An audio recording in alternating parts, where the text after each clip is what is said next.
Bandwidth for This Week in Startups provided by liquidweb.com. Today's episode of This Week in Startups is brought to you by Squarespace. Use the code TWiST7 when signing up to save 10%. And by GoToMeeting. Sign up for GoToMeeting and use the promo code START for your free 30-day trial. Hello, everybody. It's This Week in Startups, and we have an amazing guest. Jamie Siminoff is with us. He's an inventor, and he's going to show us the products he has that are rocking Kickstarter for tens of thousands of dollars in pre-orders. Stick with us. It's a very important episode.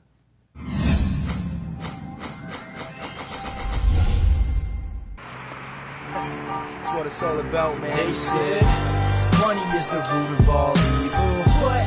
Funny how it feeds my people. Yeah. We ain't gonna live like equals until we get the money, spend the money, and defeat you. Yeah. Money is the root of all evil. What? Funny how it feeds my people. Yeah. We ain't gonna live like equals until we get the money, spend the money, and defeat you. Hey, everybody. It's This Week in Startups, the show that talks about entrepreneurship, about putting a dent in the universe, about making new products. And we've got a great guest. Jamie Siminoff is with us. He's an inventor. He has a lab called Edison Jr., and they are making awesome new products that are on Kickstarter, like this one right here called The Pop, which we're going to hear more about in just a moment. You know this program. You've been watching it for a while. What is this program? This is a program where we talk about making new stuff. And we are able to do this show through the gracious support of sponsors like GoToMeeting. GoToMeeting is these. I was just on a board call the other day, and they were using this free service. And literally, people were dropping on and off the service randomly. People had the wrong versions of the service. And I just said to the entrepreneur, you're looking so unprofessional using a free service for a board meeting with a bunch of VCs whose time is money and who are invested millions of dollars in your company. Go get GoToMeeting. And he did, and it works brilliantly. Use the promo code START, and you will get a great deal. What is the deal? What is the deal if they use START? Oh, they get a free 30-day trial. Great, a free month. So you get nothing to lose. Use the promo code START. It works on Mac. It works on PC. And here's the thing. Everybody's got a different version of software, of operating system, of computer. GoToMeeting is obsessing over making sure that their product works regardless of the platform. It could be your Android tablet, your iOS tablet, your phone, your desktop, your Mac, your PC, your Windows, whatever. All you do is get a very simple URL. You click on that URL and you're in the meeting, and there is no other discussion of what's your handle, I can't see you, are you available, are you blocking me, did you add me? All this nonsense goes away. As does the fact that other services, since they are giving you their service for free, will not give you any kind of guarantee of how awesome the product will be, the fidelity, the video. And we use on this program, GoToMeeting, to have HD faces, to get beautiful HD images of our guests when they're calling in remotely, or when Tyler's in another country with his new girlfriend in Stockholm specifically. And it's a great product. I use it. And I don't let other people set meetings for me anymore because I've been through this nonsense so many times. I got to hear about a startup I might invest in.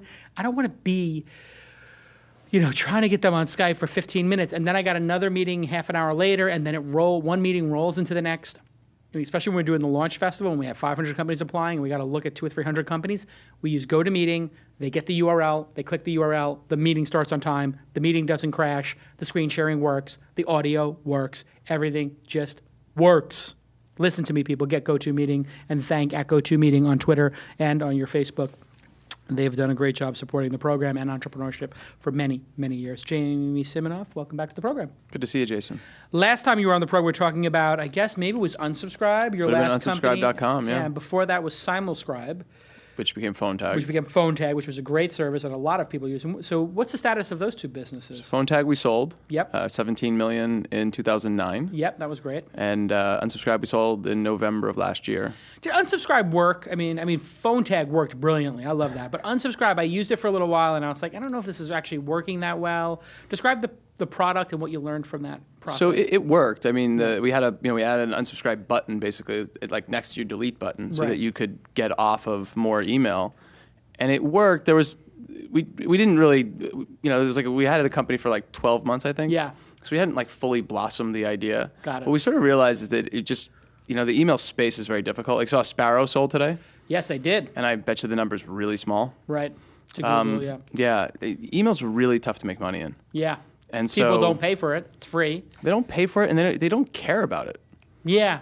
I mean, they should, because it's like you spend lots, like maybe 6 hours. Yeah, I mean, there are on businesses like MailChimp which are doing tremendous. There are businesses the commercial mail, on yes, the commercial mail side. On the consumer side, nothing. there's nothing. Right. Did you try to sell it into enterprises and say we'll give everybody unsubscribe buttons? Yeah, we And the did. businesses were like, whatever. Like, hey, who cares? I'm like, I'm like, we scanning your mail, and 47% of your mail is unwanted commercial email that is clogging up your pipes. They're like, okay. So what do you think when you decompress from that business? Your assumption was wrong that people would pay for that product. Is that the wrong assumption? Our assumption was wrong that people cared about email enough to make money out of it, not just that they pay for it. Because we figured there was other ways to make money out of it than just taking straight cash. And then the only way to really make money out of it was to go the sort of MailChimp route, to be the commercial side of the email. And there's there's a lot of people in that side of the business, and we sort of said, is it worth just. That wasn't the vision, and so are we just going to go after it just to make money, and then you're able to just turn it off like that. We actually sell it and go. We sold. I know, but it's just in your mind as an entrepreneur. You're like, move on to the next project. Yeah, that's unique about you. A lot of entrepreneurs can't let go. Yeah, I think people they're like really like children. Yeah. And I've been able to. No, I really like inventing. I like inventing. I like getting it out there, and I like getting people to use it. Yeah. Once that happens, I sort of start to.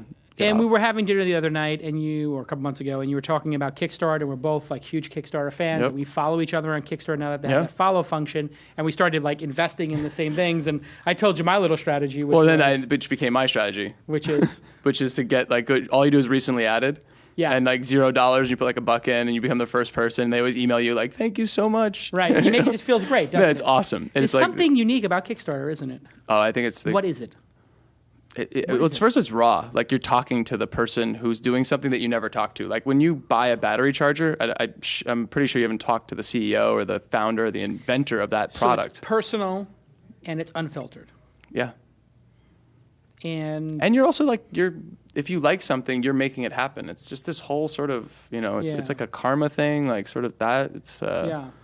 And you're just totally taken by it. I love the company. I like the founders. I think are amazing. Their vision's amazing. So yeah. And now, is Edison Jr. your laboratory? Is it built? Would it exist if there was no Kickstarter? It would exist if there's no Kickstarter, but it just wouldn't be as good. I mean, we would not like. Would you be doing physical products like this, or would you just be doing unsubscribed? We would be doing physical. No, we would be doing physical products because I wanted to get into physical products, but it would be just. Why did you want to get into physical products? Because I can touch it. Really? I mean, there's something about saying like, Jason, this is what we're building, like, and like, like clicking it on the table and like showing it to you. Like, I mean, there's something better than an app, better than a website, better than a service that millions of people use. You'd rather have the service that 10,000 people bought. Why? It's pretty satisfying. Yeah, something about the physical. Something about the physical is pretty satisfying. It's fun. I mean, also, I've been in the telecom web world now for 12 years. Right. And so now you're transitioning into physical products. Yeah, I mean, we're doing a little bit of web stuff, but mostly physical. And this is the first physical product, right? Yes. Here. What is it?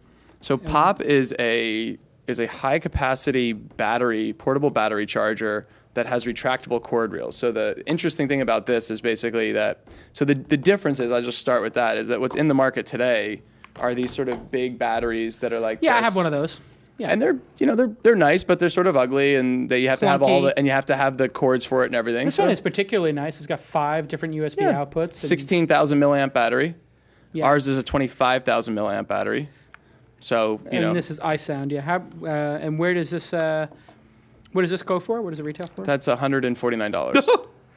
What do you think it actually costs to make? Not much. So that one probably 30, maybe 30. So $30, and they sell it for 140. Wow. Oh, look, it's got a little flashlight on it. Yeah, the flashlight thing is not a huge feature. I'd say. Dumb feature. Yeah. So that's like what you have, but if you're sitting by the pool, like you don't have something to like put on the table.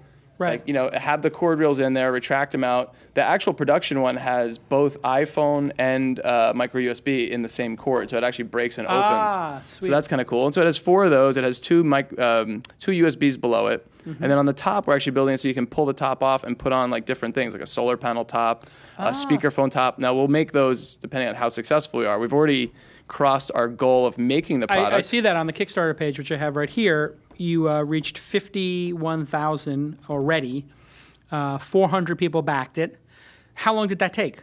So we launched it at 6 a.m. on Wednesday morning. So we hit it in 50 hours. Wow. So it's basically $1,000 an hour. And what is that product going to retail for? $149. Oh, so retail will probably be like $249. But $129 if you pledge. Oh, that's sold out.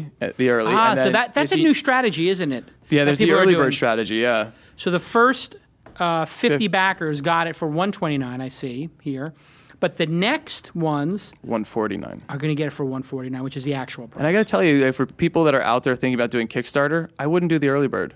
You wouldn't? No, because the first people that get there are the most excited about the product.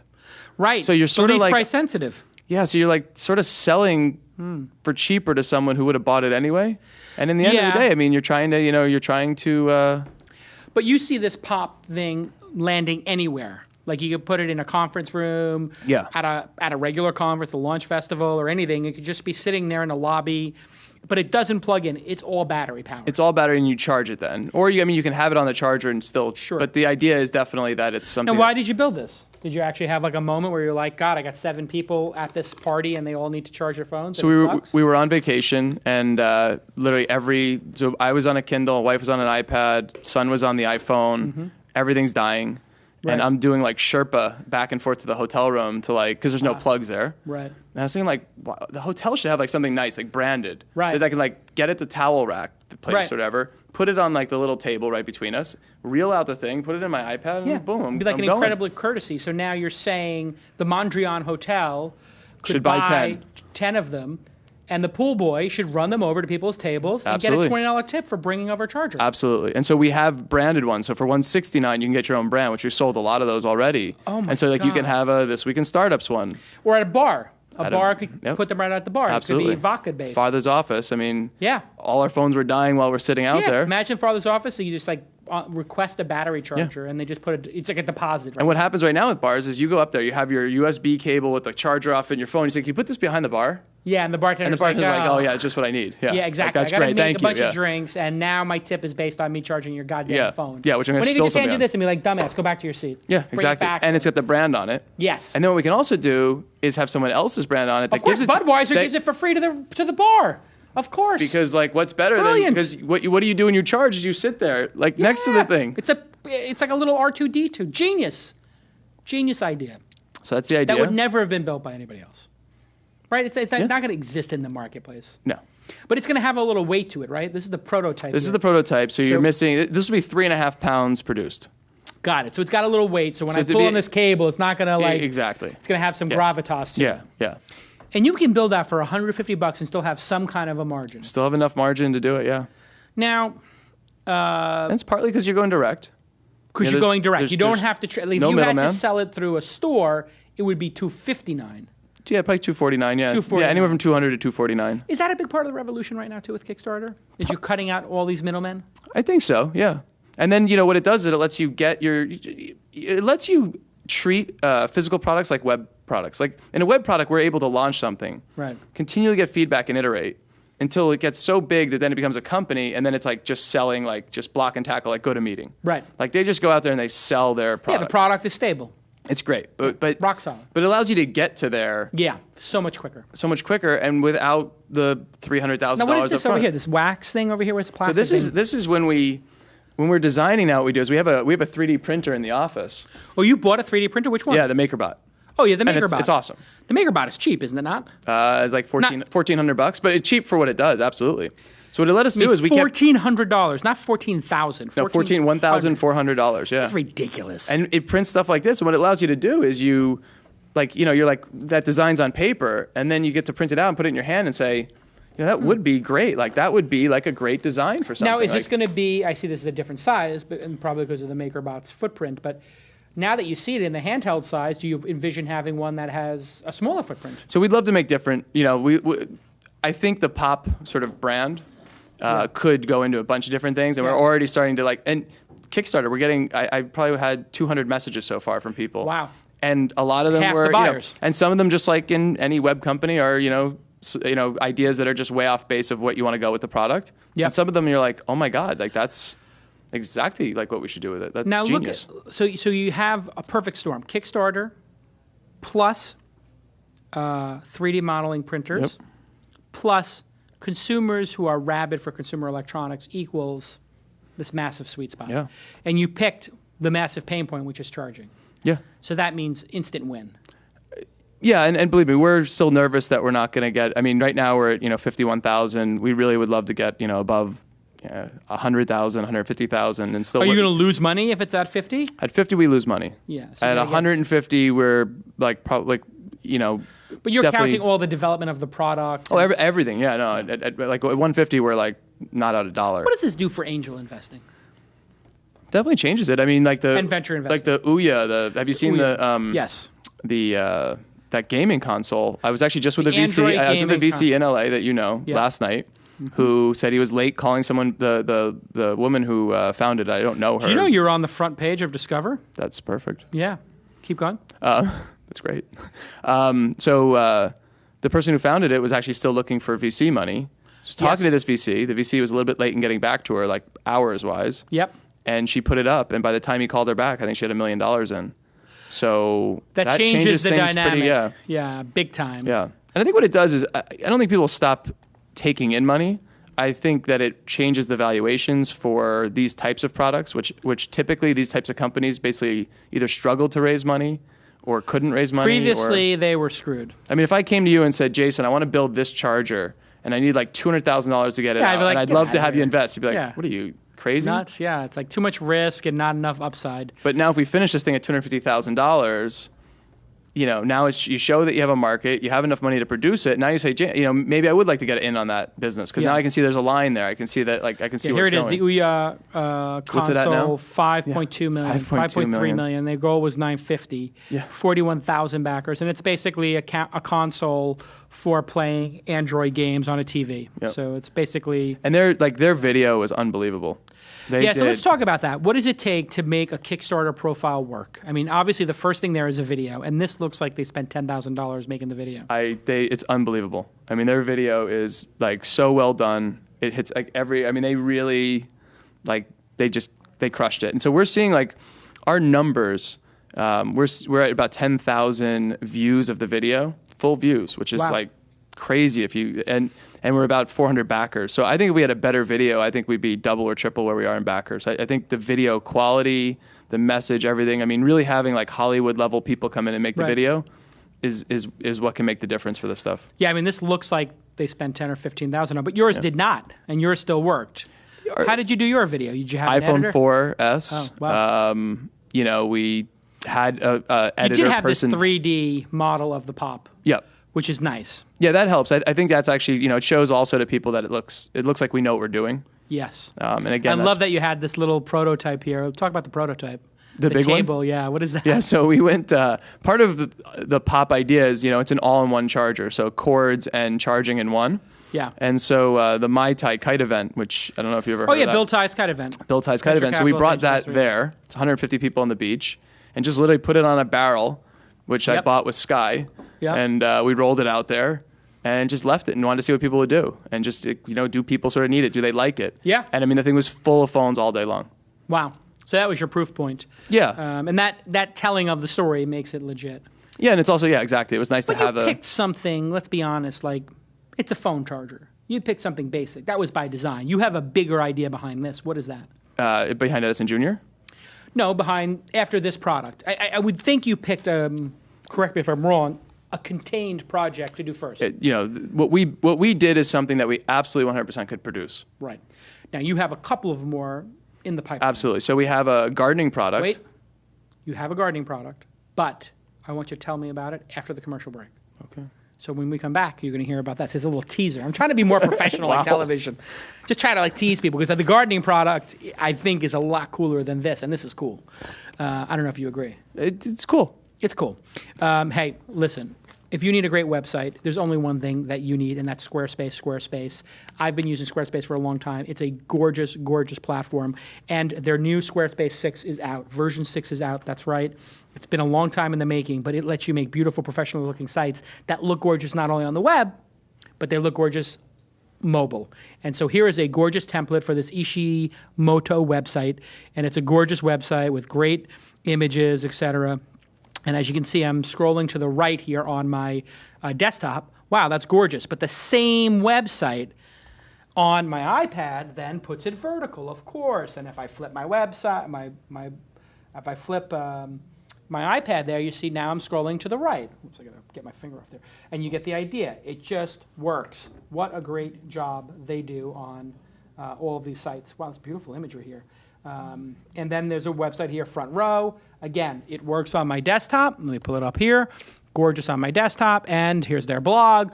Also gorgeous, perfect on the web. And let me tell you something. There's a whole bunch of people out there building websites, and they have to switch back and forth. 2 different developers, 2 different teams. Does it work on mobile? Does it not? Squarespace takes all of those problems and solves them for you. Here is Kubert, the work of John Kubert, and all this gorgeous stuff.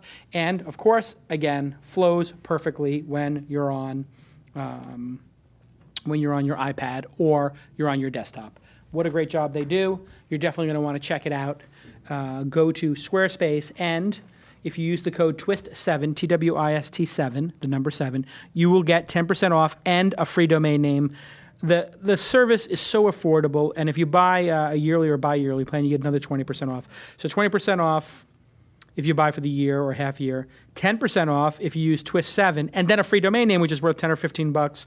It's an incredible deal. They charge too little, and the reason they charge too little is because they're really brilliant at the scaling issue. Like, I've had it on the launch site. I've gotten front paged on Hacker News and Tech Meme and gotten tens of thousands of people coming every couple of minutes.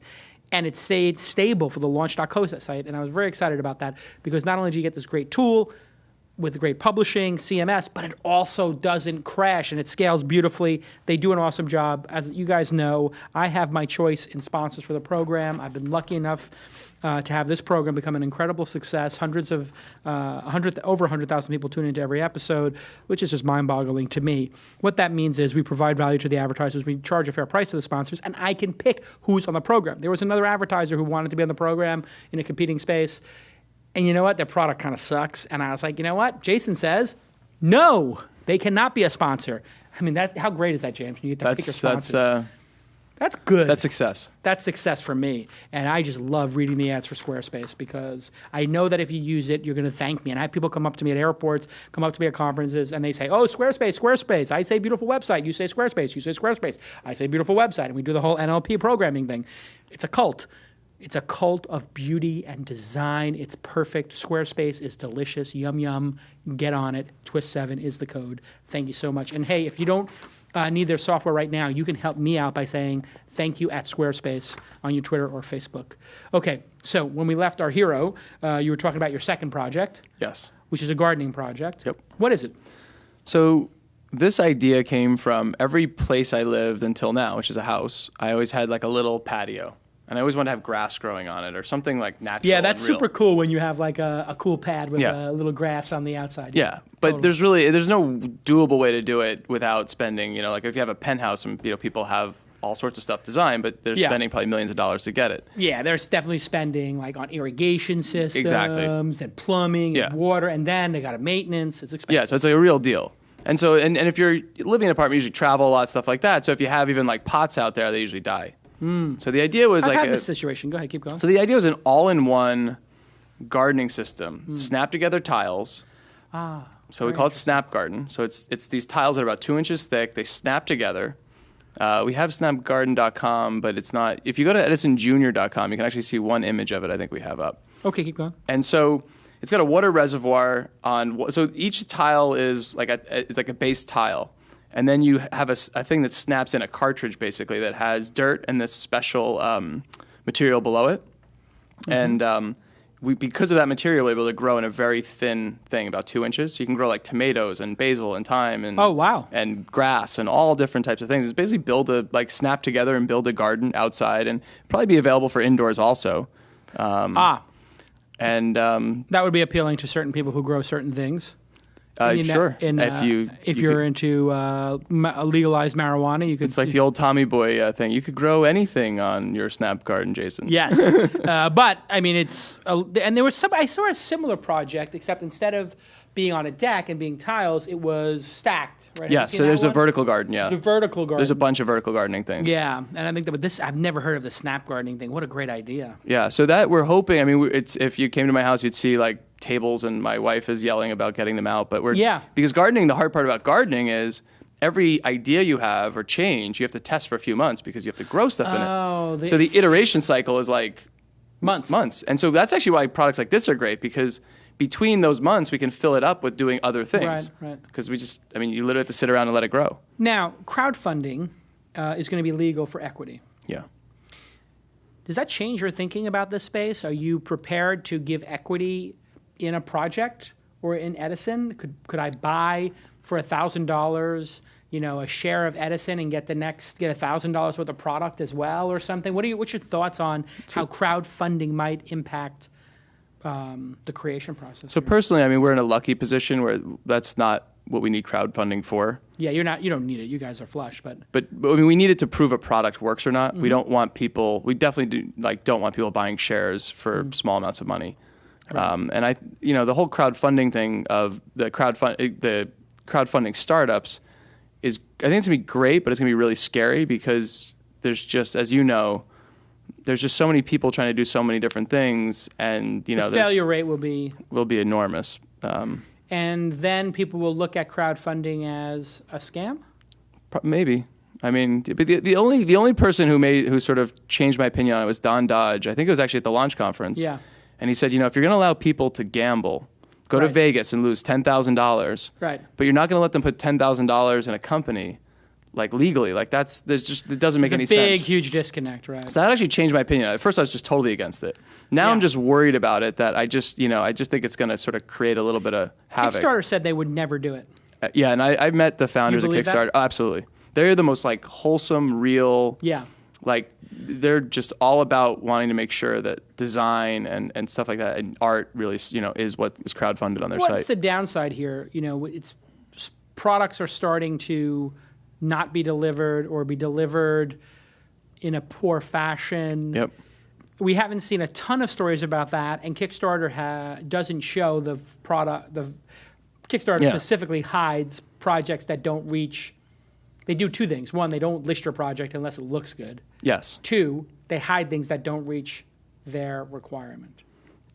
Yeah, I think that, it's a new industry. Right. And I'm not saying any of that's nefarious. No. I think they just want to, I guess. Well, why? What are they trying to route against? Do you think? I think they're on a tidal wave. They're surfing a tidal wave right now. Right. And I think they're just trying to figure it out as they go without getting swallowed up by the tidal wave. Yeah. And they are the site. That you want to be. No, it's Kickstarter, and then way down is Indiegogo. Yeah. Or whoever. Yeah. It doesn't even matter. The problem I think they're having on people not producing or producing late is just you have guys that are not, we produced something that was simple, call it, which you said. It was simple. Snapgarden has been in development for 2 years now. We could put it on Kickstarter and probably raise $1 million today. Right. But we know we need to do steps before that. And even one of the steps was getting Pop on there and learning about, and we're going to deliver Pop on time or even early. We're always a, under promise, over deliver type of company. But does it matter? If I'm buying Pop and I'm buying it on Kickstarter, I get this, I forget that I backed something and then they email me. Yeah. I just did the sous vide one 3 weeks ago. Yep. And they're like, oh, by the way, we hit our thing and it's going to be coming. And I don't know when it's going to come, 3 months from now probably or something. It'll be a 6-month window. I don't care as a user because I'm backing these things more for, I don't know, my curiosity, like you said before, supporting something. I think it matters if they're going to keep growing. Does it? Yeah, I think it does. Because why? Because if it did come on time, then you're more excited to go back and do the next one. It would increase behavior. Yeah. How do they manage that? Have they been in touch with you saying hey, are you going to deliver on time? Or do you get a phone call if people are complaining? So the process for us was we literally put it up, the whole site. And they approve. And they either approve or they say no. And they actually came back to us and said, these two things fall outside of our guidelines, which we just didn't realize. It was you couldn't do quantities. Oh, you couldn't buy 5? You couldn't say, just buy 5. So we said, okay, so we just took it down. Why not? I don't know. Oh, maybe they're trying to mitigate against or maybe they're mitigating against you pumping it up, maybe. Pumping it up. Yeah. That's what it is. That's probably one thing with it. Yeah. I wonder if people do that. You think people are doing that, gaming it a little bit, put the first 100 buyers? I think gaming's about to start now. And we're seeing that even in the messages we're getting, we're starting to get people saying like, "Oh, you're new on Kickstarter. Like, I'm a PR firm that specializes in Kickstarter. Like, No. oh, if you want to buy Really? like, yeah, oh yeah, if you want to buy traffic to your Kickstarter page, it's $250 for this, and then $150 to renew. So I think you're starting to see like, you know, I think The as anything smarminess is coming. Yeah. so as It's anything starting gets to hit big, scale. yeah, exactly. Like, oh, if you want to factor your Kickstarter earnings, like we are a Kickstarter factoring company. No. Yeah, Explain yeah. what factoring is to the audience. So factoring is so we won't get the $50,000 until like November or something. Right. You get it right before you ship the product, basically. Right. So for a lot of people, if they didn't have the cash flow, they couldn't. Like, how do you now? Like, you know, it's coming, but like you have to actually pay the vendors. So factoring is basically they'll take 5 or 10%. And they'll give you the $50,000. They'll give you $50,000, and they'll take 55 or 60,000 or whatever. So that's fascinating that there are people doing the arbitrage now already. Yeah, but I mean, if you look, I think they're going to do like 400 million in or more. What is Edison Jr.'s website? It's Edison Jr. spelled out, so EDISONJUNIOR.com. Got it. I pulled up Edison Jr. Yeah, I tried to swap and buy it from the guy, but he. Oh, there you go, Snapgarden right here. Yeah. And if you actually wait on if you go back to the main thing, it has like a little bit of a, like it'll just wait. It'll. Yeah. Well, it's not the most sophisticated site, but. No. So there's the pop on Kickstarter. Very nice. Yeah. Which means your next one is coming. That's how we do. Opportunity We is gotta missed throw. by most people because it is dressed in overalls and looks like work. Oh, genius. Lasso is a calendar-integrated conference call service which automatically dials and connects you at the exact time of your call. That's awesome. Yeah. I have not failed. I've just found 10,000 ways that won't work. And there's Snapgarden. And there's the Snapgarden. Wow, that is a cool-looking project, huh? Yeah, and you see, like we even have like the scaffolding for like growing tomatoes, stuff like that. Yeah. So, What I mean, is that it's little box? Is that like a hydroponic box? the box is actually what you fill with water. So that's what, and so there's no electricity with it. It's no moving parts. So you just fill that, so you can go for a week and leave. And here, look, here's some pictures of it in your backyard, I guess, in this sort of rough form. Yep. Yeah, that's the like prototype That's form the right one now. So we built like pissing prototypes. off your wife. That is, she's not very happy. Yeah. Yeah. Is that swear jar stuff or no? Pissing off? No, I think that's okay. We try kind of go with the 7 dirty words. Yeah. So right now we have projects for $5 million getting funded. Yeah.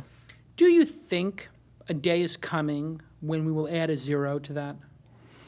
I mean, Or the two? Pebble Watch did 10 million. So again, the question's the same. Do you believe Yeah. a 0 will be added? I think something in the next 12 months could easily hit 100 million.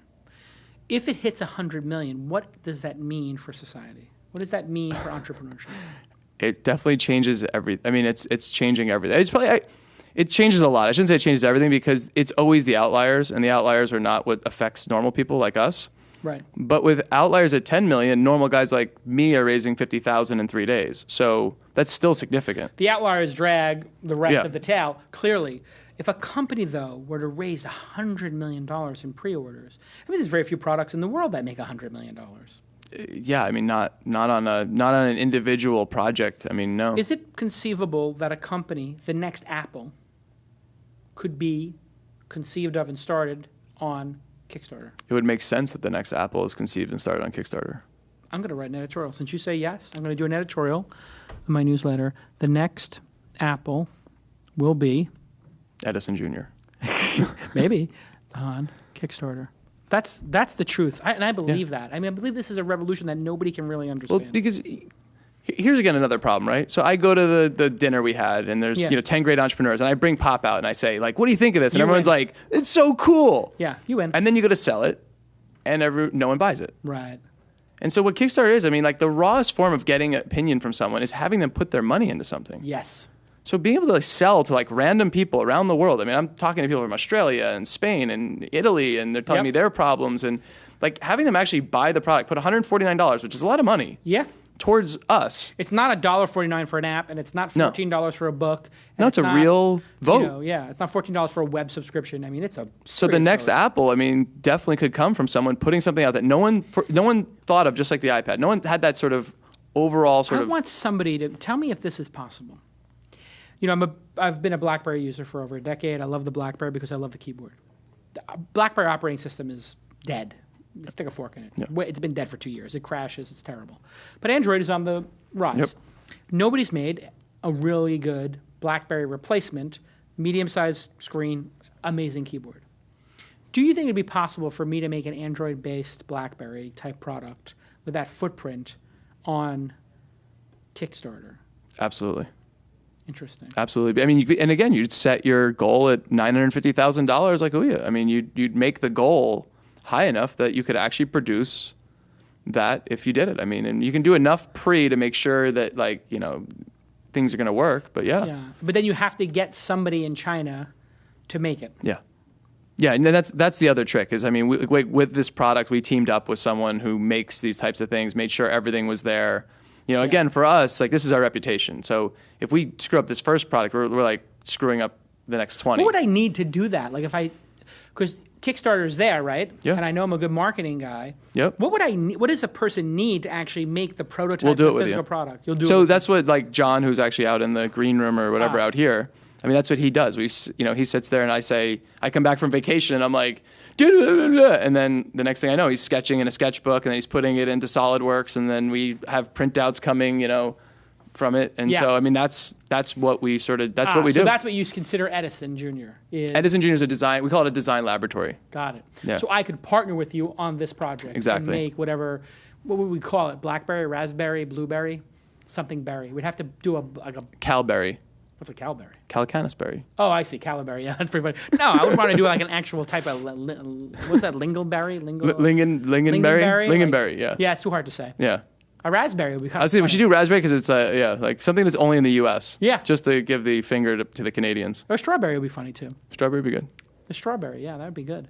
Okay, great. Well, there you go. We've done. And what would it take to? What do you think the industrial design and the prototype would take to make that? So what you'd want to do with that is you do some designs to make sure you have what you like. Right. And then you'd want to get an engineer in to make sure with the Android operating system and everything else that everything that you're doing is possible. Right. Because that's the biggest thing I think that people are missing on Kickstarter is they're not going through all the checklists. Like I said, with Snapgarden, we still have a few blocking problems that we'll get over. But we're not going to go on until all the blocking issues are down. Right. And the same thing with Pop. We waited till we had all the blocking issues down. So you want to make sure, in that example for the strawberry, that I want to make that, I don't know, you could actually get a phone where you could have GSM or CDMA and put the Absolutely. SIM card in. Yeah. Because what you don't want is you go and all of a sudden one of the smart reporters says, Android doesn't support that. Blank. Yeah, and you're like... that keyboard size or that thing or this input, right? And again, I mean, these businesses, there are reputations. I mean, I think part of it is you're building a reputation and a long-term thing. So what do you think it would cost us to get to prototype on the strawberry? $5,000 to $10,000. Really? Yeah, or less. Yeah. And what type of business arrangement do you look to have with the people you're going to partner with? So far we haven't partnered with anyone. Okay. But it's not, it's a sort of an independently owned and operated family business. So you negotiate it. So we just negotiate on it. I think we can do it. Yeah, I think if we did an awesome video for it. You have to do. I mean, we have to get our Hollywood friend. The good news is I have the people. I have a bunch of video editors here who I could grab one of them. Only cost $2 or $3 to make something really world. No, I was so upset. Our original video was so bad that I actually broke my video phone on my desk because I was so upset. All right, about so to build a strawberry, I think we need to double the budget though, so that we make something that's when we put it up, it's really good. Yeah. So the double the budget, the actual design budget is not. That doesn't. I mean, you could design something beautifully for $1,000. Right. It's not. That's not where the design money is. The design.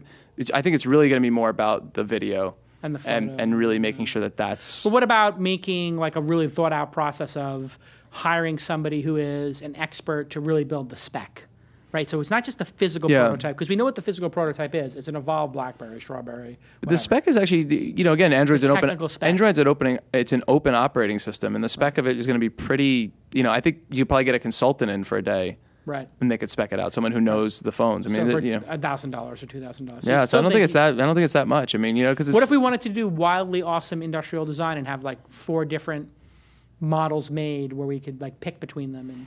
So the only problem with making different models is models. then you have to figure out because every time you make a different model, you might be doubling all your tooling costs, engineering costs, everything goes up. So you probably want to come out with one just kick-ass awesome model. Yeah. And then, if that's successful, then build the line of business off of it. So that's what we're also looking that's why I think the next Apple could come off of Kickstarter. Pop could become now a line of charging devices. Right. That got kickstarted off of Kickstarter. I mean, that's very, that's very reasonable. All right, so we're going to do this. I'll put up half the money. Good. We partners on it? How does it work? Well, we'll figure it out. We'll figure it out for absolutely. Well, people I'd love like to do when it. I negotiate on the things. So, they do? Okay. Yeah, they like when I do that. But is this like, what is it? But you're going to do the majority of the work. So then but it's my idea. I have a big social footprint, but you have the knowledge, so. And I have some other little twists on it, by the way, which okay. I'll show you. So I have some other We'll ideas keep that around quiet it. for Yeah. now. So we'll. But maybe I'll float the entirety of the expense. Okay. And then we're 50-50 partners. So I should do a little bit more since you're going to be doing more work. So if it's $10,000 in expense, I'll float the $10,000 in expense. Okay. And I'll do all the promotion, obviously, on my social channels. That we could use. You and I will be in the video. Yep. And we'll talk about it. We'll just cut to this clip of us talking about it, and then we try to make the strawberry. But I can't do like a lot of work on it. You have to run. No, the we can do it. whatever. We can do. I don't do a lot of work. John will do the work. Okay, Yeah, well, we'll just pay we'll him or outsource to outsourcing. It's And then what do you think it would cost to make something like that, a consumer electronics device like that? I don't know. You know, see, that's the good thing is then you go out and you just literally, it's like the ARM chip is 27 cents and the GPS chip is 28 cents, and you just put like that's what we have with this, just a total bill of goods. Yeah. And you get it at the end, and you know how much. You go to someone who already is doing it. I have a pretty crazy spec. At scale. What I want to be able to do is I want to be able to put 2 different SIM cards in it, like from different people. Has to have that. So I could put a SIM card in from Verizon and a SIM card in from AT&T or something. Well, the bigger one is the roaming SIM cards. When you're in Europe, Yes. you can have both. Exactly. That's and huge. I want to be able to have the battery life be ridiculous. Because that's another thing that the Blackberry was signature good for. So like really durable, like the Blackberry was durable. You could drop it, no problem. The iPhone, you drop it, breaks, right? Like we want a plastic screen. We want a plastic case that can bounce all over the place and not break like the goddamn iPhone cracks. And a 1 foot drop, you cracked your iPhone, right? Yeah. I mean, it's over. And then sick battery life and just awesome. Well, did you see that thing on Nokia? There was a big article on Nokia. Like the head designer, basically, I think he left. And he basically said, like, we had everything before Apple. We had everything before everybody. Yeah. We just couldn't get it out. And one of the things was they had a 7-foot drop test that every phone had to pass before it could go out of Nokia. Right. And they laughed when the iPhone came out because they're like, well, it doesn't pass our drop test. No. So a lot of phones they had, like designs they had that looked a lot like the iPhone like 5 years earlier. Yeah, they're like, well, we can't do it. Glass. Weren't drop. approved because they said, well, it's And not. Jobs was like, you know what? I don't care if you drop it. Yeah, It's drop your it from problem. 3 inches. Yeah, exactly. Your Go buy another problem, one. mine. Yeah. Go buy another one, right? Yeah. If it's that beautiful, that's, I guess, art overcoming physical limitations. Yeah. We'll continue success on this. I think it's an awesome project, and I'm really thrilled about Kickstarter and Edison Jr. People can follow edisonjr.com. Yeah. And is there a Twitter account or something they can follow, or your Twitter account? My Jamie Twitter is Siminoff. Jamie Siminoff. Yeah. I think we might have the Edison Jr. I think we have Edison Jr. or J. Yeah, I think we have Edison Jr. spelled out. Listen, I really can't wait to see how this goes for you. I mean, if this thing becomes a $150,000, $250,000 project, that could be pretty major. We have 42 days left, so. Well, I'm going to buy it right now, and I mean, anybody who's in the audience should buy it, and show support. So if just 100 of you buy it, that would be really significant, I think. Yeah. Get another $15,000 in the program. We would appreciate it. And we will see you next time on. And thank you Squarespace, and thank you GoToMeeting, mostly for making awesome products that I use every week, in some cases every day. Really appreciate you guys making those world-class, awesome products that I can be proud of reading your messages and really aligning myself with GoToMeeting and Squarespace because this is great stuff. We'll see you next time on This Week in Startups.